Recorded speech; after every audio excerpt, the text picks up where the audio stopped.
சற்று முன் கிடைத்த செய்தி, மயிலாடுதுறை மாவட்டத்தில் காலை முதலே பெய்து வரும் கனமழை. மழையிலும் பள்ளிக்கு விடுமுறை விடாததால் மக்கள் கடும் அவதி. இது குறித்த கூடுதல் தகவல்களுக்காக நம்முடன் செய்தியாளர் யோகேஸ்வரன் இணைந்திருக்கிறார்.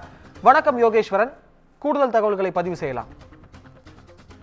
வணக்கம் அபிஷேக்.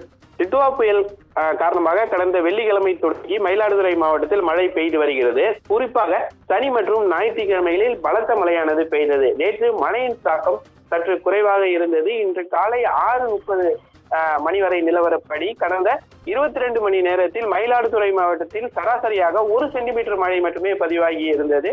இந்நிலையில் இன்று காலை மீண்டும் மயிலாடுதுறை மாவட்டத்தில் பல்வேறு பகுதிகளில் மிதமான மழை பெய்ய தொடங்கியுள்ளது. மிதமான மழை தொடங்கி பெய்து வருகிறது. மழையின் தாக்கம் அதிகமாக இல்லை என்பதால் பள்ளி கல்லூரிகளுக்கு இன்று விடுமுறை அளிக்கப்படவில்லை. இதன் காரணமாக இன்று காலையே வீடுகளில் இருந்து புறப்பட்ட மாணவர்கள் பேருந்து மூலமாகவும் இருசக்கர வாகனம் மூலமாகவும் பள்ளிக்கு வந்து அடைகின்றனர்.